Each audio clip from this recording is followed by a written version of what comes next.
This is a CBS News special report. I'm Elaine Quijano with an update on the San Bernardino massacre. Good day. We are joining a briefing in progress from police and the FBI in San Bernardino. Let's listen in. November 30th, December 1st, right around midnight, 1 o'clock in the morning, there was an incident at the Regal Cinema in downtown San Bernardino at 4th and E Street. And what that case was is that a gentleman that was described as appearing to be Middle Eastern came up and spoke to the security guard around the time the theater was closing, and he was asking the security guard some questions about the movies and times and things like that, but the security guard kind of thought that it was odd. That person ultimately left in a silver Volvo four-door vehicle, 2012, 2013. We do not have a plate. The security guard thought it was weird. Shortly thereafter, the security guard then noticed a red late 90s Dodge Durango driving around the area with another person that was possibly Middle Eastern in appearance that appeared to be taking some photographs in and around the theater. So the security guard took it upon himself, notified our police department. We've gone out that day or that night, we took a report and we put that out in a bolo to every law enforcement every law enforcement agency in the county as just simply some suspicious circumstances that were noted.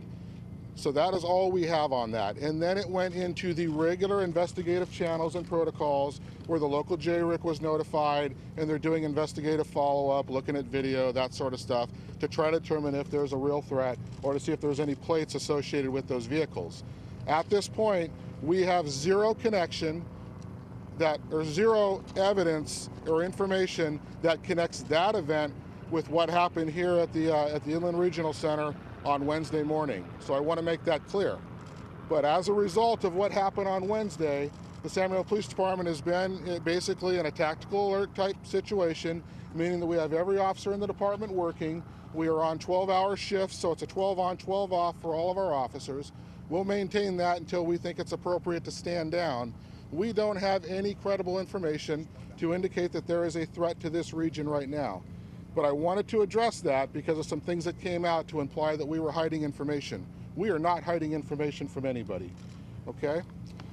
And then lastly, what I want to do right now is this is going to be an official transfer of this investigation in terms of information and how information is going to flow on this to the FBI. We certainly talked a lot about what that partnership is. I want to make it clear that our agency, the Sheriff's Department, the FBI, and the other federal agencies that are involved in this investigation continue to walk shoulder to shoulder in this investigation to make sure that we are doing the best job that we can. But in terms of information regarding the investigation on this incident at the Inland Regional Center, the home in Redlands, the search warrants that have been done, the officer-involved shooting that occurred as a result of this is an FBI investigation. They will be the lead on information regarding that. Myself and Sheriff Mcmahon will still be the lead talking about local safety measures and security. So with that, I'm going to turn it over to the Assistant Director in charge of the FBI, Dave Bowditch. Thank you, Chief. Good morning, everyone.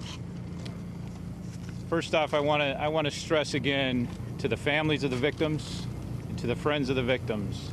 Let's remember they are first in this scenario. We had victims who one gentleman lost 6 children, one gentleman lost a baby, and he was taking his first trip to Disneyland next week. Other people did not have the chance to have that.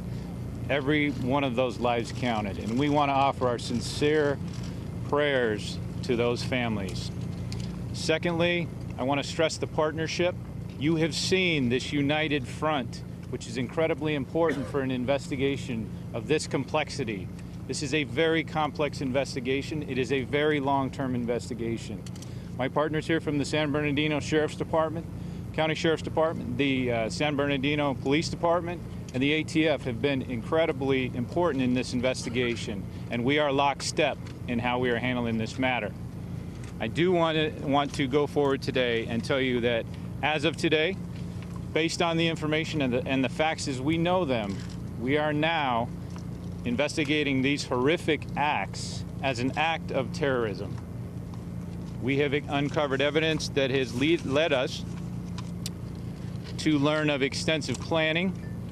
Obviously, we've uncovered evidence of explosive, multiple armaments. You know that. You know the ammunition that was out there, the high-powered weapons, the explosive devices. We are continuing to go down the path to ensure that we find all of the evidence that pertains to this matter.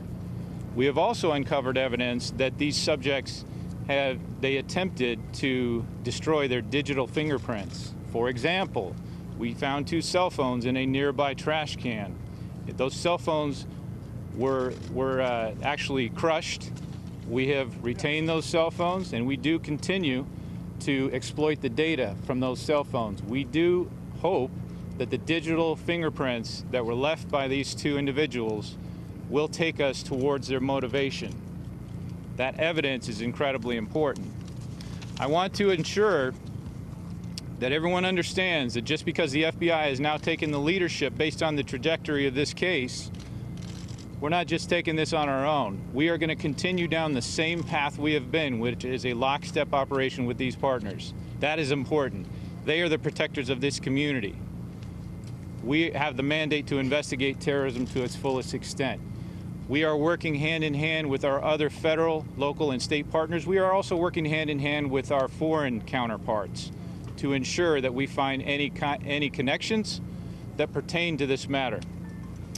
Next, I'd like to introduce to you that we have established a national task force line, a national hotline that I would like to invite the public to call if they have any information that pertains to this. Now, I would ask the public to please be judicious and make sure that even though if it's small, send it to us. Please do not send us things that are obviously not pertinent to this matter, because we've got a lot of work to do in the future. But if you think in any form or fashion what you have to offer pertains to this matter, please call us and give us that information. It's important. That number is 1-800-CALL-FBI or 1-800-225-5324. Once you reach that number, you can choose option 4, and that will take you to where you need to be in that call tree. I want to ensure the public that your local, state, and federal law enforcement officials will continue to uncover every stone to ensure that we find all the facts that pertain to these 2 individuals. I don't have all the answers now. I am going to take some questions. How are these 2 individuals linked to terrorists? Sorry. How are these 2 individuals linked to terrorists? We don't know all those answers yet. But can you give us an example of some? Now, it's widely been reported some of the links to terrorism. I'm from CBS News. We've confirmed it with our own law enforcement sources, communication with people who've been watched here in the U.S., communication with people overseas. What of that are you ready to confirm publicly? What I'm ready to confirm is there are some telephonic connections between these 2 individuals, at least one of these individuals, and other subjects of our investigation. Was anything said inside the room during the shooting that led you to believe this was terrorism? We still don't have the answer to that, but so far the answer is no. Is there evidence that were being directed by a terrorist organization? I'm sorry? Is there evidence they were being directed by ISIS or Al-Qaeda or something like that, or if they were inspired by them? I don't have the answer to any direction. Were they inspired? We do not yet know the answer. I'm aware of the post that you're going to ask me about that's out on the Facebook, and I'm aware of it. We're looking into it, but we don't know all the answers to that question yet. Was it the man or the woman who was in communication with a terrorist potentially? You said somebody. Yeah, I'm not going to confirm that at this point. What is the intelligence that you've recovered since yesterday that now moves the dial for you to this being an act of terrorism? There's a number of pieces of evidence that has essentially pushed us off the cliff to say we are now investigating this as an act of terrorism. Sir, other suspects. No, I'm not going to get into that today. Yes, sir. Have been under preliminary investigation previously? There are no other suspects currently under arrest. It is possible there may be some in the future. We don't know. Sir, could I ask about the digital information that you may have found in the home? The computers at the home. Can you talk about that? Were they damaged? And also, potentially, for any investigator, how important is potentially information you can find on a hard drive, on a cell phone, in an investigation that now is focusing on terrorism? Good question. Yes, some of the digital media was damaged, as I discussed before. And yes, that is, as I said from day one, we are continuing to go down the path of what was the motivation for this attack, because that will tell us a lot. As important, if not more important, is are there others And are they based in the U.S.? Are they outside the U.S.? We don't know the answers. With so many Do you questions, have any why wasn't the media indication that allowed there's- into the apartment? With so many questions still remaining. Well, because last night, so we executed a search warrant on that apartment, and last night we turned that over back to the residents. Once the residents have the apartment and we're not in it anymore, we don't control it. We did leave a list of items seized that I know some people have, and they're asking why do we give that? We have to give that out by law. We leave, anytime we execute a lawful search warrant, we have to leave for the residents a list that lists all the items seized during that search warrant. With all the ammunition Yes, that they had, with all the ammunition that they had on them, do you believe they were planning a second attack somewhere? I don't want to speculate. It's certainly a possibility that we are looking at. So you believe that this orders, was... Where did they get their orders from, or were they acting independently, just with the idea that they were doing this for ISIS? That goes back to the direction question I took earlier. We do not know that, but we are looking very carefully into that. So is travel a big part of this? Do I believe travel was a big part of this? The overseas travel that he did, a big part of this? I don't know. He traveled overseas in 2013. Any kind of money angle where the money came from for this? Remember, folks, we're in day 3. We're in day 3, and we're barely 2 full days into this. So we'll get there. We're not there yet. Remember, all these resources you see back here, that's why we're utilizing all of those in partnership to try to find every piece of evidence that's out there, from digital media, which should lead us, hopefully, to motivation, to connections via phone, emails, anything like that, to human intelligence that may give us some. That's where we're going, but that takes time. That's not a 3-day process. Yes, ma'am. Where were the cell phones that you found that they tried to destroy? I was told they were in a nearby trash can. They were found by our investigators. Was the Facebook post under an alias? Someone asked if this was there a secondary target. Do you believe that this may have not initially been a target? Have you moved forward on your thought process about this? We don't know, and that's what we hope to build is a working theory, and then ultimately some sort of a design of what we believe they were going to do. But again, day 3, we just don't know. December 7th is Monday. Do we have any Pardon me? reason to believe? Does this seem to you, are you moving toward the idea that this is a case of self-radicalization? We don't know yet. It's certainly a possibility, but we do not know yet. The ISIS propaganda videos, any indication that they were looking at that or responding to that? We are still exploiting the data. I've not seen it yet. We're still exploiting that, and that will take time. But I truly believe that's going to be the potential golden nuggets, but we just don't know yet. What led you to the Facebook post? Monday. Do we have any information that there may have been something planned for that particular day, and for some reason it got moved up? December 7th, you said? Yes. Yes, I don't know any reason it was on that day. Remember, there was a Christmas party that took place inside that room. So you had a lot of people, you had a lot of management, you had a lot of people and employees in that room at that point. Dave, had the group been under preliminary investigation, or the subject of preliminary look by any terrorist agencies like the FBI, JTTF, in connection with any prior cases? And if so, what was the result of that? Was he under active surveillance or not under surveillance? He was not under active surveillance. I am not aware, and I do not believe there was any type of an investigation pending on him. But did his name come up in connection with a preliminary probe? I'm thinking similar to the Boston bombing and in Tsarnaev. Yes, and I don't have any information that indicates that, no.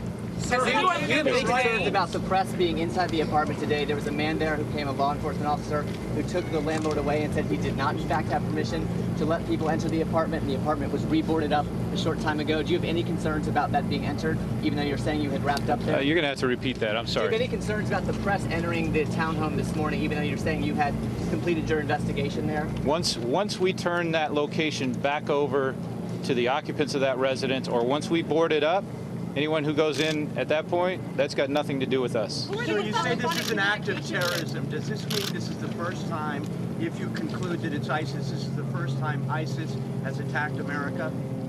I think you're taking a leap. We're not there. What I am confirming is that we are currently investigating this case as an act of terrorism. What led you to the Facebook post? People in this country or people in foreign? Sorry? Were they in telephonic communication with people here in the U.S.? or elsewhere? We know they were in telephonic conversations with people here in the U.S. I am not aware of all the overseas connections yet. We're working with our foreign partners on that. What led you to the Facebook post? ISIS claimed responsibility for that. I can only hear one at a time, guys. The family and their lawyers questioned the veracity of the terrorist connection. Is there anything there? What do you have to say to that? They question the veracity of their locations. Okay, so yes, yeah, good question.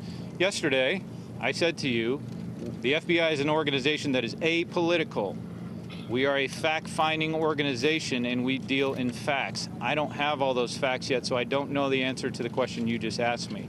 There are news tell us about the ISIS has claimed responsibility. Do you have anything on this? Not unusual that they would. On their website, the AMOC, that's their official website where they post all their videos. They've claimed responsibility. I'm not surprised. I've not heard of that yet, but I'm not surprised if they would claim. Maybe they did, maybe they didn't. But again, it only helps them to be able to attach themselves to an act like this. I don't know the answer. The rifles. Is someone detained that gave them the rifles? There is a person of, we don't know, okay, let me go back on that one. There's some differentiations there. There is a person that we know of their location who purchased those weapons, but I'm going to let ATF answer the questions on the guns because that's what they're here to do. Is this person in custody? Person is not under arrest at this point. So they are in custody, being questioned? They're not under arrest at this point. Why do you think they stopped shooting inside that room? I don't know the answer. How important was that Facebook post to your determination that this was an act of terrorism? Allegiance to either ISIS or Baghdadi or any other principle connected specifically with any known terror organization? I'm aware of the Facebook post you're mentioning, and I saw the same thing you did. We don't know what's there yet. We're still continuing to look into that. How did you come across that Facebook post? Confirms that post had been made, and yes, that it had been made just as the attack had been starting. I know it was in a general timeline where that post was made, and yes, there was a Pledge of Allegiance. About the dynamic of marriage, because there's a lot of curiosity there, and some people are saying that perhaps the wife may have influenced him. Can you give us any more insight? I've been asked that, and I don't know the answer, whether she influenced him or not. Being a husband myself, we're all influenced to an extent, but I don't know the answer. But as what you've learned about her, has that influenced your belief, but more so that this was an act of terrorism as you learn more about her? We're investigating it as an act of terrorism for good reason. What about a investigation prior to this? Pardon me? Had the FBI noted her aware of her before? Has she been under investigation prior to this? We did not have her under investigation previously. I'm going to take 3 more questions and then I'm going to end it. Yes, sir. They were under the radar. The telephones were found near the center or near the townhouse? I believe they were found near the townhouse. Are you concerned that they were flying under the radar? Pardon me? Are you concerned that they were flying under the radar? That you didn't know that they were active? Well, of course I'm concerned. Any one of us would love to have stopped this act. When you go into a crime scene like that, it's one of the most heinous things you'll ever see. It's horrific. That you had no awareness that you weren't tracking them, that they weren't on your radar. Of course I'm concerned. We didn't know. There's nothing that we've seen yet that would have triggered us to know. The government's spending so much money on surveillance. Do you believe in the existence of a cell? Pardon me? Do you believe in the existence of a cell? Of which they would be a member? We don't know. What I can tell you is we are not aware of any further threats in the U.S. at this time. And I want to go back to your point, ma'am. You said the government spends a lot of money on surveillance. We are also, the FBI is also a federal law enforcement agency that is bound by federal law. So we don't do wide-sweeping, massive surveillance without legal process. Next question. Last question. Yes, ma'am. Speak to this community who is now listening to this transition that this is indeed an act of terror. What, in practical terms, does that mean for them? So what I would say, first of all, I think this community, I'm going to leave that to the chief and the sheriff to deal with and talk about. They are the true protectors of this community. I would say to this community, you've been incredibly resilient. We are with you. We stand by you. We are focused. The FBI's #1 mandate is to protect the homeland from attack, and we will absolutely engage whenever we see potential threats. As the director has said many times, we have a number of terrorism investigations across the country currently that are going on. That does include extensive surveillance. So what I would tell the community, to answer your question completely, is I would tell them continue to do what you do. If you see things that are concerning, push them up to local law enforcement immediately. If they rise to a certain level, or if you want to push it to both the FBI and local law enforcement, feel free to do that. These are your protectors. But do as you do normally. Go about your day. Do not let this cause mass hysteria. We're not there. We're not there at all. We have a long-term, very complex investigation that we have to complete. And that's going to take time and a lot of energy and a lot of hours and a lot of agency expertise. But I assure the American public we will do everything in our power within the law to get that done. Thank you for your time. They didn't leave any notes? Next, I would like to introduce Sheriff John Mcmahon. Thank you, Dave. Very good question, and that's why we're here today. My primary responsibility and the primary responsibility of the law enforcement leaders you see behind me is to ensure the safety of the public that we serve. You've already heard there's apparently evidence to suggest that there's a terrorist connection to this event. We have no known credible threats to the communities that we serve.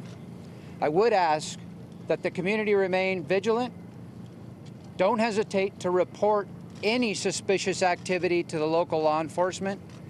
We have added additional resources, as had my partners from law enforcement that stand behind me, to ensure that we have the staff necessary to investigate and to protect the communities that we serve. We have nothing to suggest there's anything additional associated with this event, but we remain partnered up with the law enforcement from the FBI, ATF, Homeland Security, and that if any threats come about that appear to be credible or not, we will fully investigate those to help ensure that the public that we serve is absolutely safe. I will echo what Dave Bowditch suggested, that this is a team effort. We all have to work together as a team to address situations of this magnitude. We remain committed to working with the FBI, our local partners, as well as our federal partners, to ensure that the resources that are needed are applied to make sure we investigate everything possible and keep the citizens that we serve safe. Thank you. Sheriff, isn't the concern, though, that there was no credible threat or known credible threat in advance, and then this occurred, and so now we're back to an environment where there's no known credible threat, and could San Bernardino or any other town in the country be facing the same kind of thing happening an hour from now? Certainly that's the possibility. But crimes across our county and across our state oftentimes occur without any notice. You saw how the men and women of this law enforcement agency, as well as the partners that we work with in our region, performed 2 days ago. Considering how they performed and addressed the issue, I truly believe that we are prepared to deal with whatever threat or incident occurs. Law enforcement is staffed up, as I suggested. Our local law enforcement leaders remain in constant contact with one another. And as I suggested, my top priority, as well as those that stand behind me, is the safety of the public that we serve. Thank you. We have been listening in there to a news conference from local, county, and federal officials about the investigation into Wednesday's mass shooting. We heard from the Assistant Director in charge of the LA office of the FBI, Dave Bowditch, say we are now investigating these horrific acts as an act of terrorism. Let's go to our Homeland Security correspondent, Jeff Pegues, for more. Jeff, we also heard the FBI officials say they found 2 cell phones in a nearby trash can near the townhouse, and they hope that they'll be able to get the digital fingerprints, he called them, from those cell phones. What kind of evidence might they be able to pull? Well, as you mentioned, Elaine, this is pretty significant. This is a transition in this case now that the FBI is saying that it is investigating this act as an act of terrorism. That was something that federal officials were reluctant to say, at least until this point. But a couple of things have shifted today. You have Tashfeen Malik, that is the wife of Syed Farouk, who posted something on Facebook pledging her allegiance to Abu Bakr al-Baghdadi, the ISIS leader. And that is something that CBS News has learned happened before the shooting. So you have that. You also have telephonic conversations that, according to the FBI, they wouldn't say who the two suspects were in contact with, but some individual or individuals in the U.S. We hope to get more specifics on that. But you also have these two cell phones that you mentioned, Elaine. Cell phones are important in these kinds of investigation because they give all sorts of information on contacts, on perhaps apps that the suspects may have been using. And these were two cell phones, according to the FBI, that were found smashed in a nearby trash can. So they are getting all sorts of leads that, according to the FBI, pushes this, quote, off a cliff, suggesting ties to terrorism. So this is a pretty significant transition in this case. Elaine? All right, Jeff Pegues in Washington for us. Also important to note, neither of these shooters was under any kind of active investigation, according to the FBI. CBS News coverage of the San Bernardino massacre continues 24/7 with my colleagues on our digital news network, CBSN. Your local CBS station will have more about this story as well, and we will, of course, have extensive coverage on the CBS Evening News with Scott Pelley. I'm Elaine Quijano, CBS News, New York.